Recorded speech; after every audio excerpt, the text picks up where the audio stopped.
सियासत ऐसी कि सब दंग रह जाएं और लड़ाइयाँ ऐसी जो इस सीज़न को यादगार बना जाएं। जहां नाज़रीन, खुलस उस्मान सीरीज़ के हालिया सीज़न के आगाज़ के बाद से हमें उसी तरह के सनसनीखेज़ हालात दिखाए जा रहे हैं जो कि आप भी टिक टिकी बांध कर देखते रहे होंगे, ये मालूम करने के लिए कि अब इसके बाद आगे क्या होने वाला है। और फिर हालिया किस भी इस हवाले से शानदार किस साबित हुई थी, क्योंकि इस किस के आखिर में पहली मर्तबा उस्मान बे का सुल्तान वाला रोब और दबदबा दिखाया गया था। इससे पहले याकूब बे ने साजिश करते हुए भरपूर अंदाज में उस्मान बे को घेरा डालने की कोशिश की और उन्हें जाल में फंसाने की कोशिश भी की, और इसीलिए तो यनी शहर को इतराफ से घेरे में ले लिया गया था। लेकिन इस केस का सबसे बड़ा कारनामा कोनूर एल्ब के नाम जाता है, जिन्होंने ऐन मौके पर उस्मान बे के हाथ में एक ऐसा सबूत ला कर दिया जिसने याकूब बे की साजिश को यकसर बेनकाब कर डाला।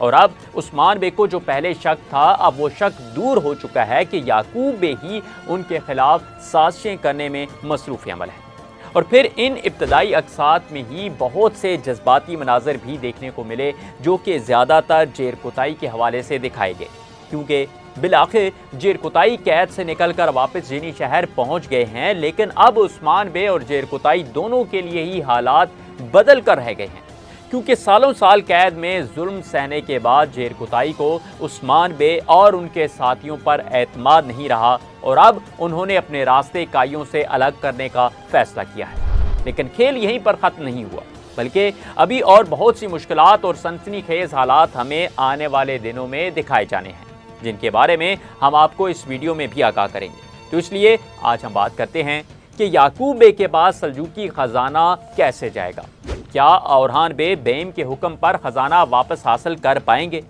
सुल्तान मसूद की मोहर वाला हुक्मनामा मिलने के बाद क्या याकूब बे सुल्तान बन जाएंगे?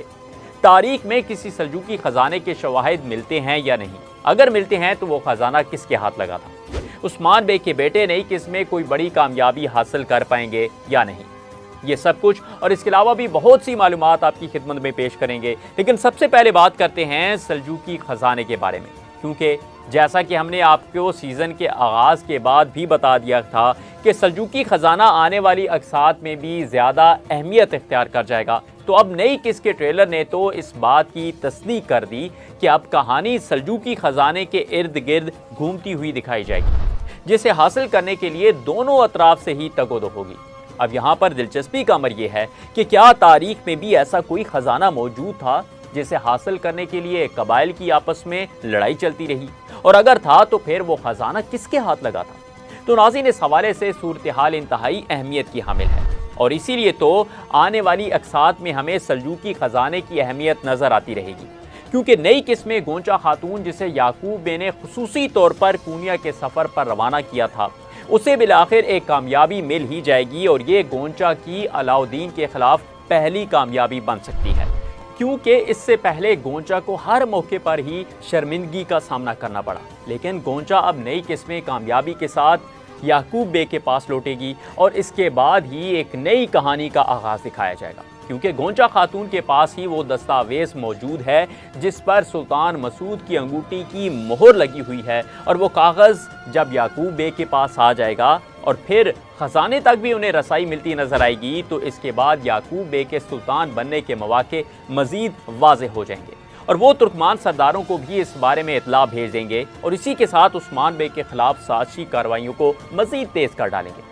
अब यहाँ पर एक और अहम बात आपको बताते चलें कि याकूब बे को नई किस्म ही खजाना हासिल नहीं हो पाएगा, लेकिन खजाने के रास्तों के बारे में उन्हें इल्म हो सकता है, क्योंकि जो नक्शा अलाउद्दीन के पास मौजूद है और जो राज अलाउद्दीन के पास खजाने के हवाले से मौजूद है, वो राज अब गोंचा खातून तक भी पहुंच सकता है, और यही गोंचा की एक बड़ी कामयाबी देखने को मिल सकती है। लेकिन अगर बात करें इस हवाले से तारीखी वाक़यात की, तो इस बात में कोई शक नहीं कि जब भी कोई रियासत खड़ी होती है तो उसके पास एक बड़ा खजाना भी मौजूद होता है, और सल्जूकी रियासत जिसने तारीख में बहुत से इलाके फतह करते हुए माले गनीमत भी इकट्ठा कर रखा था, उसके पास भी एक बड़ा खजाना मौजूद था। लेकिन जिस दौर में सल्जूकी रियासत ख़त्म हो रही थी, उस दौर में उस रियासत पर ज़्यादातर मंगोलों का असर और रसूख था, जिसका मतलब ये था कि मंगोल पहले ही सल्जूकों के ख़जाने पर हाथ साफ कर रहे थे, और हत्ता कि अब सल्जूकी रियासत मंगोलों को बाकी कबाइल से टैक्स इकट्ठा करके भी फराहम करती थी। यानी मुमकिन तौर पर सल्जूकी खजाना काफी हद तक कम होकर रह गया था,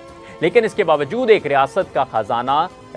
का खजाना ही होता है। और इस खजाने का तारीख में भी बाज़ जगह पर जिक्र उस्मानी रियासत के क़याम के साथ जुड़ा हुआ नजर आता है। और वो ऐसे कि जब उस्मान बे नई रियासत क़याम अमल में ला रहे थे तो उस वक्त खुफिया तौर पर सल्जूकी सुल्तान की तरफ से बेइम की मदद की गई थी और उन्हें फौज को ताकतवर बनाने के लिए खुसूसी तौर पर खजाने से इस तरह भी नवाजा गया था कि बहुत से हथियार और फौज की ज़रूरियात पूरी करने के लवाजमात फ्राहम किए गए थे। तो यूं बज़ाहिर ये बात नजर आती है कि सल्जूकों का खजाना उस्मान बे यानी इकाइयों के पास ही आया।